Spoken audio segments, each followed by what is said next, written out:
So good evening. My name is Geneviève Marcelin. I'm a professor of virology in Pitié-Salpêtrière Hospital in Paris. And I will speak about the virologic diagnostic of SARS-CoV-2.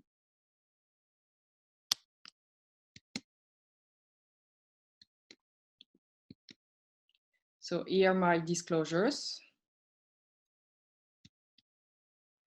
During my presentation, I will speak about first the virus, then the viral diagnostics. I will speak mainly about RNA test diagnostics with the assays performance, the kinetic of this marker, the viral load, and where we can find the virus RNA in the body fluids and tissues. Then I will finish with the antigen detection and then by a conclusion. As you know, in late December 2019, cases of severe pneumonia were reported, and they were epidemiologically associated with the Yunnan seafood market in Wuhan in China. And an unknown etiologic agent has been identified to be related to this severe pneumonia.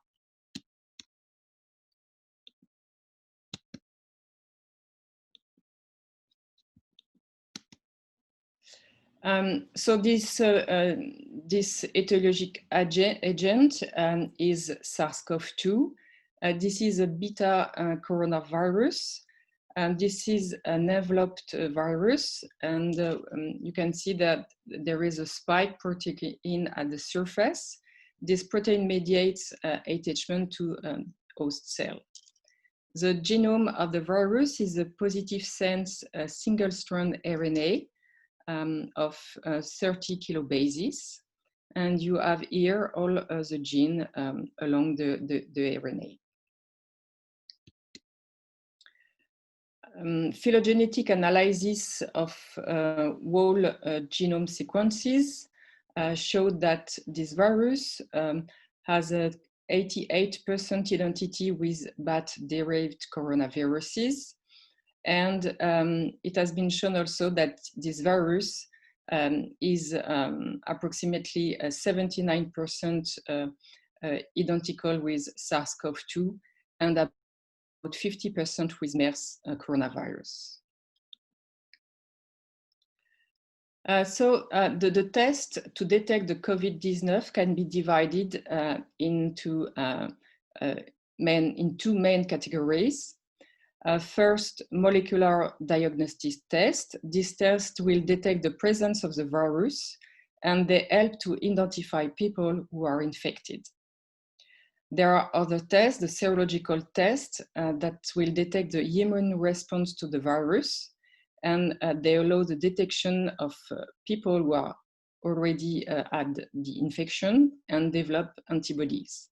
And I will speak only in my presentation about molecular diagnostic tests.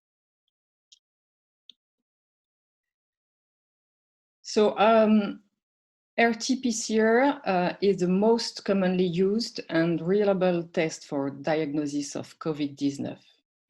This test is performed on nasopharyngeal swabs or other upper respiratory tract specimens, including throat swab. And there is a variety of RNA genes that are targeted by different manufacturers. And the most tests target one or more gene in the envelope, the nucleocapsid, spike protein, RNA, RDRP, and ORF genes. So this is one of the first assays that has been developed by Hôpital La Charité in Berlin. And they established and validated a diagnosis workflow for this virus screening and then a specific confirmation.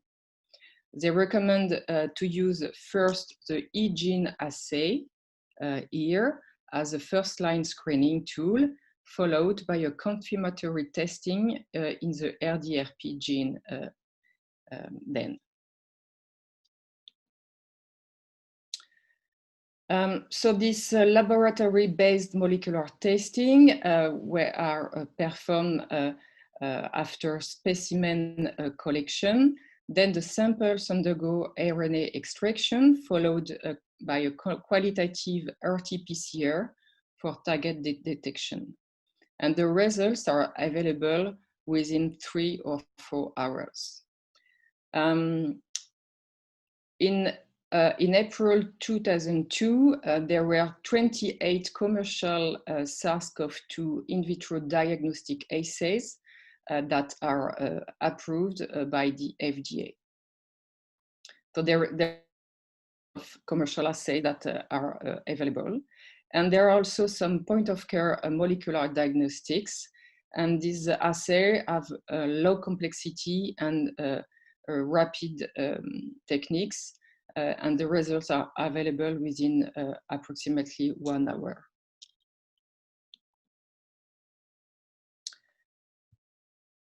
So on this slide, we have the comparison of 7 commercially available RT-PCR kits for the detection of SARS-CoV-2.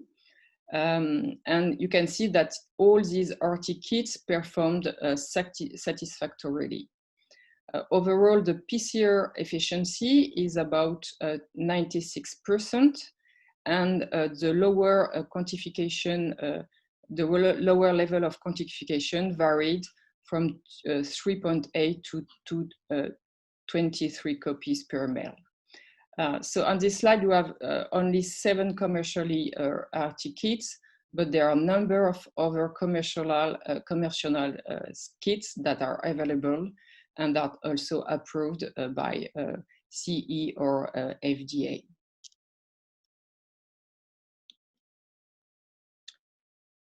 So these tests are generally very sensitive and specific. So for example, if an RT-PCR is positive, the result is most likely correct. And the only case of false positive could be happening if a non-positive sample is contaminated by viral material during test processing, for instance. False negative results are also possible, but are most frequently the result of a wrong patient sampling, up to 30%. For example, swabs are not pushed far enough in the patient's nasopharynx, for instance, or for example, also an inadequate time of sampling, and I will discuss that further. So this is a very nice figure published in JAMA. And on this slide, you have in blue the results of nasopharyngeal swabs PCR, and in pink the bronchoalveolar lavage or sputum curve for PCR. So as you can see, in most individuals with symptomatic COVID-19 infection, viral RNA in the nasopharyngeal swab, as measured by a CT,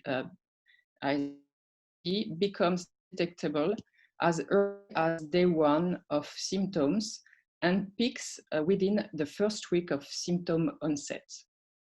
And this positivity starts to decline by week 3 and subsequently becomes undetectable.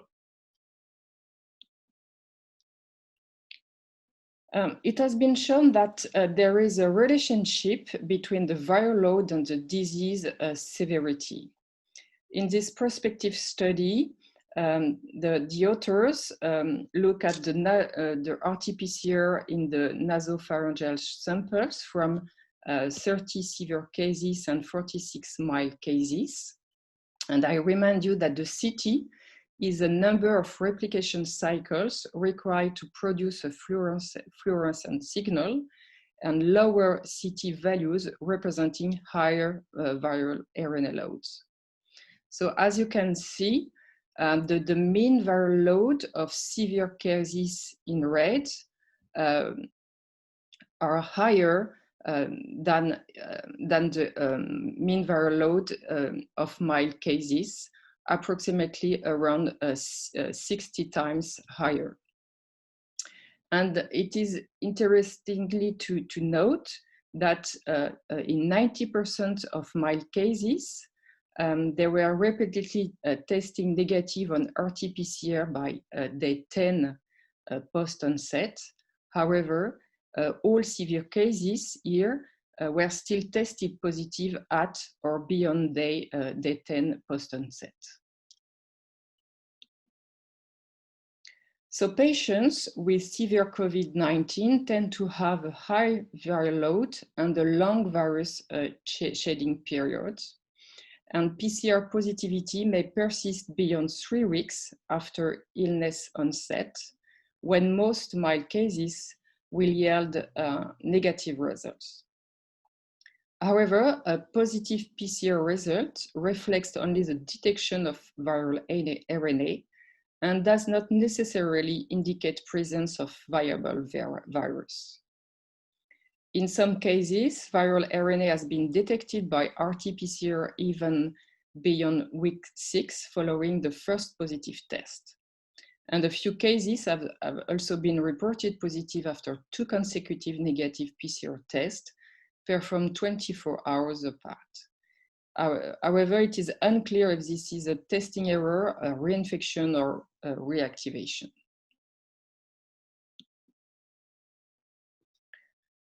So now if we look at the timeline of PCR positivity between different specimens, between different specimens, in this prospective study on COVID-19 patients, you can see that the median duration of RNA shedding were 12 days in nasopharyngeal swab, 19 days in sputum, and 18 days in stools. So the PCR positivity declines more slowly in sputum and may still be positive after nasopharyngeal swabs are negative.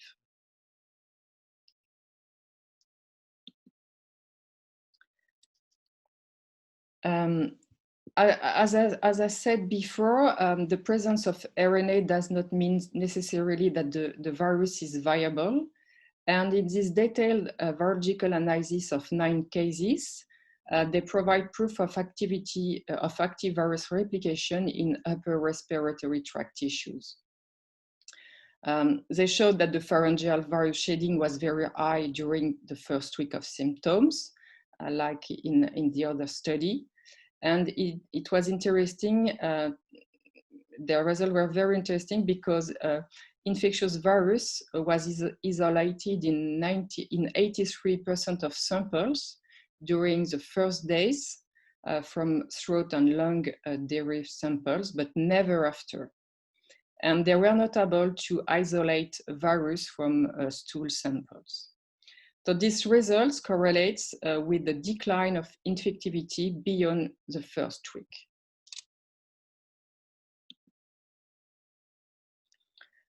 So if we look at the different result between respiratory samples in this retrospective study, where 19% of patients had severe illness, you can see that the bronchoalveolar lavage fluid showed the highest positive rates in 93% of cases, followed by sputum in 72% of cases, and then nasal swabs in 63% of cases and 32% in the pharyngeal swabs.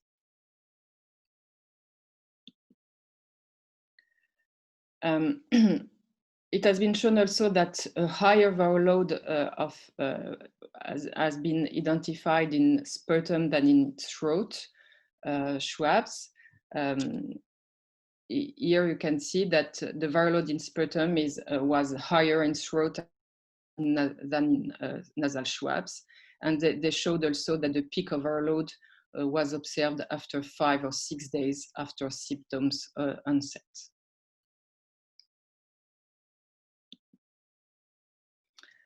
So now, if we speak about the viral antigen detection, this is another way to detect the virus presence. These tests are based on lateral flow immunoassay. They could be performed using swabs, similar to those currently used in RT-PCR. They would be quick to run, less than 15 minutes, and could be used at the point of care, so no need for a lab. However, they still require to have their performance assessed. And for example, in April, there were 5 viral antigen tests that have received a CE marking. And I know that one is now registered by the FDA. However, they need, in this test, need high enough presence of surface proteins to be detectable. So that means that they have a higher chance of false negative than PCR test. So we absolutely need clear guidance on correct interpretation if these tests are implemented. So in conclusions, RT-PCR is the recommended test for a diagnosis of COVID-19. This test is recommended for symptomatic, but also for close contacts, in order to apply the strategy of testing, tracking, and tracing. And these tests are recommended to be performed on nasopharyngeal swabs mainly. And the tests are, these RT-PCR tests can be semi-automated, or there is also some high throughput systems that can perform for example, 500 tests per day. And there are also some point of care systems, and all these tests could allow results between 1 hour and 4 hours. These tests are generally very sensitive and specific. However, the specificity can depend on quality, the type of samples, and the disease stage, as you show on the results I presented before. The RT-PCR test is detectable as early as day 1 of symptoms. And the peak of the detection occur within the first week of symptom onset. A longer shading of RT-PCR has been observed in sputum and stools than in nasopharyngeal swabs. And it has been shown also that patients with severe disease tend to have a higher viral load and a long virus shedding period. For the antigen detections, we need further evaluations to be implemented with clear guidance on correct interpretation. So I would like to thank you for your attention, and I will be happy to answer to your questions.